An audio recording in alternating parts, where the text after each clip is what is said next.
자, 다음에는 대통령과 이재명 대통령과 문재인 전 대통령의 오찬에 대해서 알아보도록 하겠습니다.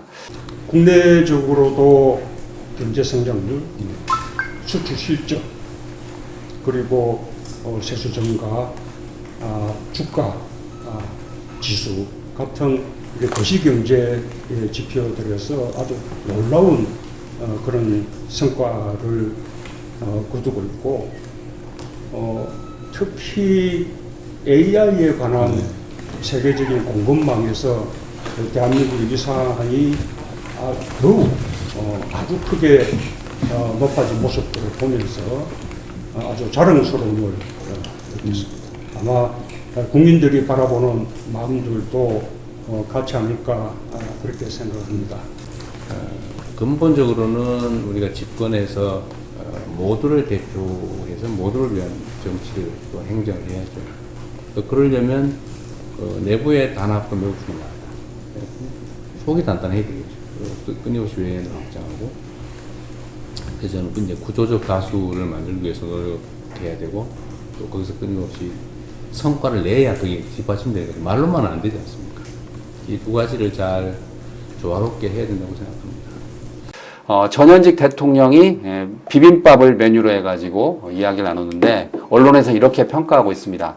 8월 전당대회를 앞두고 친명과 친문 갈등이 불식되는 거 아니냐, 뭐 그렇게 나오던데 어떻게 보세요? 사실은 친명, 친문이라는 얘기가 나온 것부터가 굉장히 불행하고 잘못된 일이고, 그런 식의 분위기를 조장했던 사람들이 정말 깊이 반성해야 되고요. 네. 또 그런 거에 휘둘렸던 시민분들도 이제 좀 뭐랄까 정신을 차리셔야 될 상황이죠. 그러니까 일종의 전직 대통령에 대한 엄청난 비하와 멸칭, 이런 걸로 먹고 사는 자들이 지금 많이 생겼어요. 예. 그걸 너무나 당연한 것처럼, 그러니까 윤석열 정부 때 있었던 그 답답함과 그 불만이나 한 같은 거를 문재인 대통령 욕하는 걸로 푸는 식의 분위기가 생겨버렸잖아요. 예. 그게 뭔 소리냐 그러면은, 윤석열을 검찰총장으로 안 시켰으면 윤석열이 대통령 안 되는 거 아니냐. 예. 그렇게 따지면 윤석열 어머니를 욕해야지. 낳지 않았으면. 그러니까 이제 그런 식의 밑도 끝도 없는 비논리적, 감정적 배설, 이런 것들이 좀 이번 두 분의 회동을 계기로 정리가 됐으면 좋겠고. 예. 사실 그간의 이 어떤 간극이나 이런 감정적 대립이 너무 좀 심해져가지고, 제가 제일 걱정하는 건 그런 거였어요. 이렇게 좀 생각 있는 분들하고 또 상황 파악을 어느 정도 하기 위해서 애썼던 분들하고 얘기를 해보면 공통적으로 하는 얘기가, 이게 지금 토론과 설득으로 해결될 단계를 넘어선 것 같다. 네. 라는, 이 문제를 해결할 수 있는 분은 유일하게 지금 대통령밖에 없다. 그래서 유시민 작가가 출연해서 방송도 하신 거고. 예. 근데 이거에 대해서 이제 우리 이재명 대통령과 청와대가 어떻게 화답하는지가 앞으로 주요 관전 포인트가 될 것 같고요. 일단 첫 물꼬는 튼 것 같으니까 7월 1일 날에 이 회동을 저는 사실 굉장히 기대하고, 제가 7월 1일까지는 판단을 유보하겠다라는 말씀을 다른 자리에서 많이 드렸었는데, 예. 향후에 하여튼 이런 이상한 일들이 좀 이제 사라지길 바랍니다. 예. 홍익표 정무수석은 기자 질문에 이렇게 답변을 했습니다. 민주 진영 내에서의 균열과 또는 서로에 대한 그 어떤 멸칭, 그리고 근거 없는 비방이 민주진영 전체에 도움이 되지 않는다. 그래서 전현직 대통령이 앞으로 멸칭 같은 걸 하지 말자라고 뜻을 모았다는 아니, 겁니다. 그거를 두 분이 말씀하셔야만 아는 일이고 정무수석이 브리핑 해야지만 알 일입니까? 예. 당연한 거를. 근데 지금 상황이 그렇지 않잖아요. 그러니까 지금. 그동안에 그런 짓을 하던 사람들에게 지금 이제 어떤 이게 일종의 메시지를 주는 메시지로 거예요. 예. 다가가서 어떤 효과가 나는지를 봐야 되는 거라는 거죠. 예. 네. 그리고 그것을 위해서 또 청와대가 노력을 해야 되고. 근데 지금 8월 17일 전당대회를 앞두고 민주당에서는 당대표 3명이 나오는데 갈등이 만만치 않잖아요. 그러니까 이런 분위기를 가지고 내 득표에 유리한가 불리한가만 계산하는 정치인이 있다면, 예. 그건 무조건 떨어뜨려야 됩니다. 그러니까 예. 이런 상황을 어떻게든 해결하려고 나서는 정치인이 지금 필요한 거지. 뭐 당의 미래가 어찌 됐건, 민주개혁 진영의 앞날이 어찌 됐건, 내가 여기서 자리 차지하는 게 중요하다라고 생각하는 사람들이 눈에 띄면 그건 철저하게 응징해야 된다고 생각합니다. 그런 자가 민주당 안에서 어떤 역할도 맡지 못하게 해야 된다. 네. 그거 놔두면 큰일 납니다, 진짜. 근데 그런 거를 조심하겠죠. 조심해야 될 것 같고, 뭐 진심으로 그런 거를 노리고 움직이는 사람이 있을 거라고는 생각하지 않고 어쩌다가 선거가 되면은 자기한테 한 표라도 도움이 되는 일에 집중할 수밖에 없는 게 정치인의 속성일 수도 있으니까 예. 그런 것들을 놓치거나 간과하고 지나치는 사람이 있으면 호되게 우리가 제자리로 돌아올 수 있게 회초리를 드려야 한다 생각합니다. 지난번에 의원님이 그 아들 방에서 한 유튜브 제가 네. 제목을 봤는데 이러다가 큰일 납니다. 뭐 그거였죠? 예. 조회수도 많이 나오던데 그런 내용이었죠. 그때도 말씀하신 게. 그렇죠. 예. 예. 이래서는 안 되는데, 그러니까 이제 우리가 내란 직후에 벌어진 대선에서 그 김문수, 이준석 이런 사람들이 얻은 득표를 보면서 일단 놀랬었고 예. 이번에 그 와중에 대구시장으로 내란 주요 임무 종사자로 기소된 사람이 당선되는 거, 윤석열 정부에서 온갖 분탕질을 치면서 국정을 마비시켰던 자들이 또 국회의원으로 돌아오는 거, 이런 것들을 보면서 지금 뭐 마음 한구석이 막 무너지잖아요. 어떻게 이런 일이 있을 수 있나. 근데 그만큼 대한민국 수구 보수 진영의 뿌리가 넓고 깊다, 그리고 얼마나 단단한가, 이런 거를 다시 확인한 겁니다. 그러면 이 상황에서 민주주의라고 하는 거는 이름 자체가, 민주주의라는 말은 주의가 붙어 있지만 이념이 아니다라는 말씀 제가 자주 드리거든요. 주의라는 말은 이즘이 붙어 있어야지 주의인 건데, 공산주의, 커뮤니즘, 사회주의, 소시알리즘, 자본주의, 캐피탈리즘 다 이런 거잖아요. 근데 민주주의는 데모크라시란 말이에요. 예. 이건 제도를 말하는 겁니다. 제도는 데모크라시라는 말의 어원 자체가 데모스하고 크라티아라는 그리스 말을 합친 거다. 다수의 지배. 그러려면 소위 민주개혁 진영, 민주정부를 지켜내고 유지한다라는 거는 다수가 돼야 된다라는 의미거든요. 근데 어떻게 하면 다수로 가야 될 것인가를 생각하면서 대통령이 지향하는 바를 이용해가지고 내부에다가 총질을 하면서 내부를 자꾸 분열시키는 자들이 있단 말이에요. 그거는 소수가 되는 길이잖아요. 예. 있는 거에다. 그러니까 유시민 작가가 증축 얘기를 한 거고, 이걸 지금 재건축하자는 거냐, 다 부시고. 그러니까 이제 이런 어떤 충정이나 본 의미에 대해서 정말 뼈저리게 생각해야 되고, 어떻게 우리가 총선 대선에서 앞으로 다수로서 저 내란 세력을 고립시킬 것인가, 이런 점에 모든 포커싱이 돼야 된다. 정치에 예. 관심을 가지신 분들일수록. 그 말씀을 꼭 드리고 싶은데, 하여튼 뭐 이런 얘기를 하든 저런 얘기를 하든 이미 이제 고착화된 생각으로 이제 딴소리 하시는 분들이 굉장히 많아지고 있어서, 그거를 이번에 대통령 두 분의 회동을 통해서 어떻게 정리할 수 있을지 저도 좀 궁금합니다. 예. 조금 전에 의원님이 그 유시민 작가 이야기를 하셨는데, 유시민 작가가 김어준 뉴스공장에 출연을 해서 중도 확장 노선을 지지층 동의받지 않는 재건축에 빗대서 이제 말을 했는데, 네. 그 뒤에 이제 논란이 컸지 않습니까? 네. 근데 뭐 물론 찬반론이 지금 맞서고 있는데, 제가 보니까 경향신문이나 한겨레 같은 진보 언론도 좀 약간 비판적으로 좀 썼더라고요. 그러니까 이제 전체 방송을 보지 않은 사람들의 입에서 나오는 얘기도 사실은 중요한데, 그거를 이제 네. 소위 재래 언론들이 재생산하는, 아니, 재래 언론들이 만든 프레임에 갇히는 게 있죠. 예. 방금 이제 앵커가 질문하실 때도 이재명 대통령의 중도 확장 정책을 중축이 아닌 재건축에 비유했다, 예. 이렇게 말씀하셨는데, 예. 제가 기사를 본 그게 겁니다. 아니에요. 그러니까 예. 중도 확장 정책이 필요하고 다 찬성한다. 근데 그 방식이 증축이 되어야 되지. 그것도 3층 위에다가 4층을 올리는, 이런, 왜 3층이겠습니까? 김대중 정부 1층, 노무현 정부 2층, 문재인 정부 3층 위에 4층을 올리는 형식이 돼야지. 예. 이거를 기둥을 무너뜨리고 재건축한다라고 나오면 이게 지금 더 커진 하나가 될 수 있겠느냐라는 게 핵심이었단 말이에요. 그러면 그게 중도 확장 정책을 반대하거나, 그 다음에 지금까지 이재명 대통령의 어떤 행보를 전부 다 무시하거나 이런 게 아니란 말이에요. 그러면 그거에 대한 어떤 비판을 하려면 거기서 사용한 단어, 표현 이런 거 갖고 트집을 잡을 게 아니라, 유시민 씨가 얘기하는 그런 현재의 걱정, 그 다음에 이런 분란상, 그 다음에 이걸 해결하기 위해서 취해야 할 방법, 이것이 어느 점이 잘못됐는가를 얘기를 해야지, 그런 하나하나의 무슨 표현, 문장 하나하나를 꼬투리를 잡아가지고 아주 그걸 가지고 아주 무슨 경쟁을 하더라고. 예. 그러니까 이걸 뭐 방송하기 전부터 예상을 했기 때문에 유시민 작가가 초반에 얘기를 하셨다고요. 이게 내가 이 얘기를 할까 말까를 고민하면서 몇몇 사람과 상의를 하니까 다 말렸다. 다 말렸다. 네. 예. 가봤자 혼자만 욕먹는다. 근데 그런 일이 생기고 있는 거죠, 지금. 근데 방송을 시작하기 전에 진행자와 대담자인 유시민 작가 사이에서 이미 지금 이 현상을 어떻게 봐야 될 것인가 하는 게 필요하고 지지자들이 혼란에 빠져 있으니까 예. 그 다음에 이 얘기를 꼭 들어야만 하는 사람들이 있다라고 얘기를 했단 말이에요. 그러니까 마치 이재명 정부의 성공을 바라는 사람들의 반하는 얘기를 유시민 작가가 한 것처럼 또 몰고 가는 경향이 있어요. 예. 근데 이재명 정부의 성공을 원하는 사람들이 이 현상을 어떻게 봐야 되고 어떻게 극복할 것인가를 얘기한 거죠. 그러니까 제 비유를 하자면 지금 이제 우스갯소리로 그런 얘기를 해요. 홍명보 덕분에 국민통합이 이루어졌다고. 아. 응? 정몽규 덕분에 국민통합이 이루어졌다고. 이렇게 얘기를 하는데 정몽규 축구협회장, 그 다음에 그 축구협회장의 이상한 불공정한 그 다음에 절차를 어긴 이런 감독 선임 때문에 생긴 문제. 홍명보 감독이 전술이 없고 선거 때마다 경기 때마다 발전하는 모습이 없다라는 거에 대한 걱정을 진즉부터 해왔어요. 축구를 사랑하는 사람들이. 그럼 그런 사람들이 축구를 망가뜨리기 위해서 그런 얘기를 했겠느냐. 누구보다도 대한민국 축구를 사랑하고 대한민국 축구가 월드컵에서 꼭 승리하는 결과를 낳기 위해서 이러이러한 점이 이렇게 돼서는 안 된다라는 얘기를 계속 해왔잖아요. 그때도 그 사람들한테 월드컵 얼마 남지도 않았는데 왜 국가대표 감독을 상대로 축구협회를 상대로 손가락질 하느냐라는 얘기를 했단 말이에요. 예.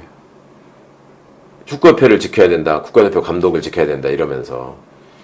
근데 그 결과가 어떻습니까? 지금 보면은 그때 걱정했던 예상했던 결과가 그대로 나와버렸잖아요. 그러니까 이런 식의 모습하고 지금도 비슷한 거예요. 그러니까 민주정부가 성공하기 위해서 민주정부가 내란 세력의 뿌리를 뽑아내기 위해서 어떻게 해야 되는가 하는 경고를 민주정부의 성공을 누구보다 바라고 이재명 정부의 성공을 누구보다 염원하고 이재명 대통령이 되기 위해서 가장 간절하게 뛰었던 사람들이 힘들게 얘기를 하는 건데 그거를 가지고 왜 국가대표 감독을 욕해? 이렇게 말하면 안 되는 거죠. 그러니까 그런저런 왜 축구협회장을 욕해? 이런 차원의 문제로 지금 머무르면 안 된다라고 하는 거를 이번 월드컵 사태로도 충분히 보여주고 있지 않나. 그러니까 제발 딴소리 하지 마라. 이 축구에 비유해서 얘기를 해보자면 무슨 그 옌스 카스트로프 선수 왜 출전 안 시키냐 이런 얘기들이 막 많이 나왔잖아요. 예. 그러니까 스포츠 조선 이런 데다가 또 조선이 등장하지. 거기다 흘려가지고 카스트로프가 뭐 한국식의 문화에 적응하지 못하고 제대로 실력 발휘도 못해서 그런 것이다 라는 식으로 흘렸단 말이에요. 그러니까 지금 문재인 정부가 무능해서 윤석열이 대통령 됐으니까 문재인 정부를 공격하라는 말하고 뭐가 달라요 이게. 그러니까 그런 식의 행동을 우리가 다른 차원에서 이미 봤었기 때문에 그런 잘못을 반복하면 안 된다. 극복해야 된다. 그리고 누구보다 이재명 정부의 성공을 원하는 사람들이 진심으로 그걸 바라고 있다라는 얘기로 한 것을 그거를 그런 식으로 온갖 말꼬리를 잡아가지고 트집을 잡을 일인가 그렇게 생각을 합니다. 어쨌든 전현직 대통령이 통합을 강조한 만큼 당대표 경쟁 과정에서도 후보들이 예. 지나친 그럼요. 비판보다는- 과열 경쟁 자제해야 되고 예. 후보들에게도 만약에 그런 식의 행동을 하면 명확한 경고가 가야 되고 그거는 당원들일수록 또 이재명 대통령을 사랑하는 분들일수록 그다음에 민주정부의 성공을 기원하는 사람일수록 더 확실하고 가혹하게 해야 된다라고 생각합니다. 예. 민주당 당대표 선출이 얼마 남지 않았습니다. 그렇죠. 8월 17일이니까 예. 지금 한 달하고 반 정도 남은 거예요. 딱 예. 6주. 지금 민주당 후끈 달아올랐습니다. 예, 본격적으로 이제 전당대 시즌이고 예. 먼저 다들 호남 표심 해서 다들 지금 뭐 광주, 전남, 예. 전북 전북. 예. 포함해가지고 지금 광폭 행보를 시작을 했죠. 그러면서 예. 서로에게 이제 상당한 갈등 분열이 잠시 이재명 대통령과 문재인 대통령 만나면서 휴전으로 들어가긴 했지만 다시 그렇죠. 시작하고 있죠. 그러겠죠. 네. 예. 뭐 잘 아시겠지만 대통령이 원수처럼 싸우지 마라. 예. 그리고 비판을 하되 비방을 하지 말라라고 하셨습니다. 예. 그런데 최근에 약간 좀 충돌이 있었죠. 예. 김민석 전 총리가 정청래 당대표에게 굳이 당대표 두 번 할 필요가 있느냐라고 했더니 최민희 의원이 그러니까 정청래 의원과 친한 분입니다. 친청이라고 하면 안 됩니다. 화냅니다. 최민희 아 그래요? 의원이. 예, 근데 최근에 누가 그런 게 봐도 있습니다. 친청인데 근데 그랬습니다. 발언은 완전히 친청 예. 대변인인데. 그래서 최민희 네. 의원이 총리까지 한 분이 굳이 당대표를 할 필요가 있느냐라고 했습니다. 네. 어떻게 보십니까? 근데 이게 또이또이한 그 발언은 아닌 것 같아요. 예. 왜냐하면 김민석 총리가 이제 총리를 마치고 나서 요즘에 광폭 언론 인터뷰를 많이 하시더라고요. 그러시더라고요. 그러다 예. 보니까 지금까지 정청래 대표가 했던 방식으로는 대표를 굳이 두 번 할 필요가 있느냐. 아, 예. 1년차 때 했던 모양새라면 연임하는 것이 과연 의미가 있느냐라고 이렇게 전곡을 찌른 거죠. 근데 맞는 얘기기도 하잖아요. 예. 왜냐면은 지방선거에서의 결과가 참담했고, 그리고 그동안에 우리가 부인해 왔지만 당청 갈등이 있었느냐 없었느냐, 뭐 그런 부분에 있어서는 이재명 정부랑은 약간은 좀 다른 방향으로 가는데, 조국 합당설 관련해서도 사실은 결국에는 성과를 못 냈고, 여러 방식으로 보면은 이 행보가 완전히 다른데 라는 것이 이제는 명확하게 드러났잖아요. 그래서 많은 사람들이 봤을 때 연임하게 되면은 이재명 정부의 뭔가 성공을 위해서 서포트할 것이냐, 아니면은 사사건건 브레이크를 잡을 것이냐 할 때 후자 쪽에 대한 불안이 꽤 있는 것이거든요. 예. 그래서 만약에 정청래 당대표가 이제 다시 연임 도전을 하면서 전당대에서 평가를 받는다고 하면은 지금 방식으로는 안 된다.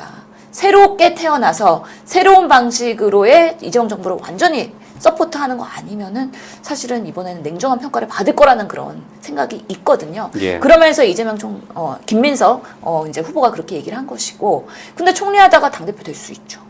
왜냐하면 지금의 당대표는 이번에 너무 중요하거든요. 왜냐하면은 총선 대비해야 되죠. 그리고 대선 준비해야 되죠. 그러다 보면 정권 재창출 안 됐을 때 우리가 얼마나 처참하다는 거를 문재인 정권 이후에 윤석열을 겪으면서 너무 몸소 겪었거든요. 그리고 지금 뭐 대통령께서 3대 메가 프로젝트든 국가 대개조든 여러 가지 개혁 과제들을 계속 하고 있는데, 이것이 확실하게 성공을 하려면 결국에는 다음 정권에서 연장으로 받아서 해야 되는 부분이기 때문에 총리보다는 오히려 당대표의 역할이 더 중요할 수도 있다. 그러면서 도전 누구나 할 수 있다고 생각합니다. 저는 정청래 전 대표도 당연히 도전할 수 있다고 생각해요. 그리고 평가를 받아야 된다고 생각하거든요. 그렇기 때문에 그런 방식으로의 뭐 도전하는 거에 대해서 그렇게 비판하는 것 자체가 저는 정당하다고 생각하지는 않습니다. 네. 저는 누구 편도 아닙니다. 그리고 그러세요? 대통령이 말한 대로 비판할 수 있습니다. 다만 예. 비방만 하지 않으면 좋겠습니다. 그리고 전주방송이기 때문에 예. 워낙에 우리 전체 우리 당원 중에 3분의 1의 호남 민심을 또 이렇게 든든하게 서포트하는 게 전주방송 아니겠습니까? 예. 여기서의 기조가 매우 중요한데, 우선은 어느 편도 들지 않고 잘하는 편 하겠다, 이런 거죠? 의원님 너무 저희 JTB를 지켜주시는데 어쨌든 저는 누구 편도 아닙니다. 아, 예. 객관적으로 보려고 하는데 그래야죠. 저는 다만 예. 안 싸웠으면 좋겠어요. 그러니까 안 싸울 수는 없는데 지나치게 안 싸웠으면 좋겠어요. 그러니까 저는 경쟁을 하더라도 되게 건설적인 경쟁 있잖아요. 예. 그래서 우리가 지금의 대한민국에서 이재명 정부 2기 2년차에서 어떤 것들을 여당이 더 잘 해야 되느냐, 검찰 개혁을 빠르게 완수해야 되느냐, 아니면은 여러 가지 정책적으로 지금 국회에서 입법이 미뤄지고 있는데 그런 것들을 잘 서포트하기 위해서 그럼 당대표로서 어떤 역할을 할 것이냐, 그리고 우리 당의 미래 인재, 그리고 요즘엔 청년 이슈들이 너무 심각하기 때문에 이런 부분에 있어서 우리가 민주당을 어떻게 극복하기 위해서 나아갈 것이냐, 이런 건설적인 경쟁, 그런 예. 것들을 하면은 너무 좋을 것 같아요. 그래서 정청래 대표도 계속 뭐 적통이다 이런 거 파묘하면서 서로의 과거사 끄집어내는 거 말고, 김민석 후보도 그렇고 앞으로의 미래를 얘기하면서 정말 비전을 보여달라, 그런 부분에 있어서의 남은 6주가 됐으면 좋겠다 기대하고 있습니다.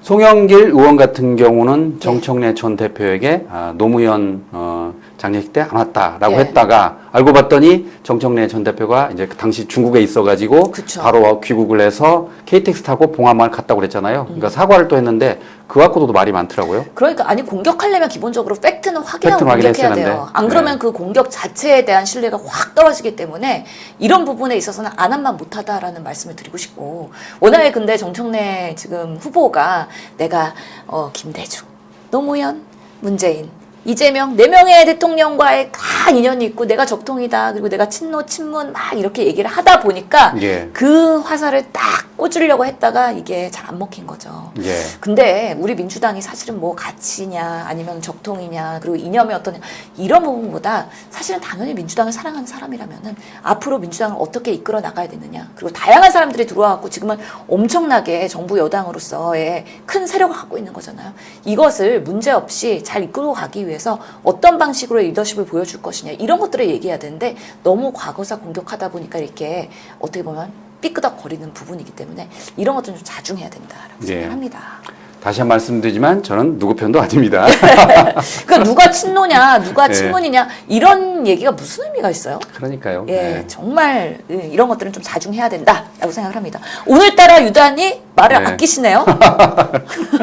아니 이걸 보면서 예, 제 3자 입장으로, 왜냐면 저는 당원도 아니고 네. 그리고 뭐 언론이니까 제 3자에서 보는 건데 예. 좀 안타깝더라고요. 이렇게 그러니까 지금 그렇잖아요.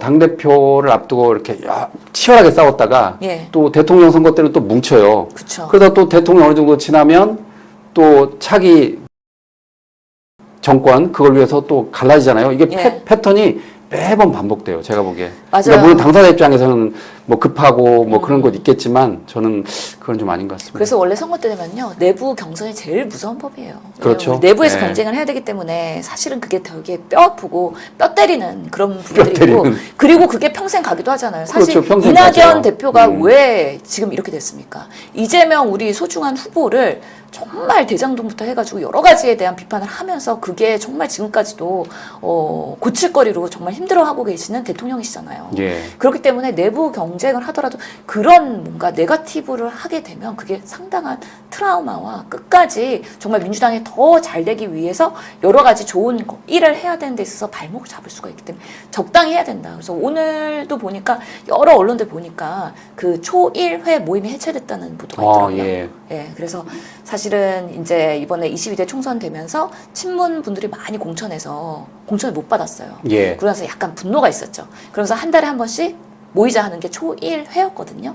대부분은 이제 이낙연계 사람들이었다고 보도가 되고 있는데 이제는 이재명 정부의 성공을 위해서 역할을 해야지 더 이상 브레이크를 잡거나 사사건건 발목 잡는 그런 쓴소리하는 집단으로서는 그 모임의 의미가 없다라는 예. 면에서 해체를 했다고 해요. 그런 만큼 지금 과거사는 덮고 정말 미래를 위해서 이재명 정부가 앞으로 하는 일에 있어서 누가 어떤 도움을 줄 것이냐 이런 부분에 있어서는 계속해서 유능함을 보일 수 있어야 된다. 그래서 후보 몇 면이 보면서 우리 지지자분들도 누가 당대표가 돼야지 그런 부분에 있어서 서포트를 잘하면서 유능함을 발휘할 수 있을까.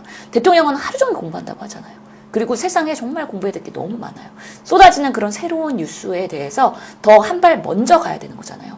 김대중 대통령도 반보 먼저 가라고 했는데 그러면서 우리 정치가 맨날 싸움질하면서 퇴보하는 게 아니라 정말 공부하면서 변화하는 AI 시대에 우리가 어떻게 거듭날 것이냐에 대해서 미래적인 정책적 아젠다를 먼저 이끌어가면서 선제적으로 가야 된다는 꼭 절실함이 있다는 말씀드리겠습니다. 예.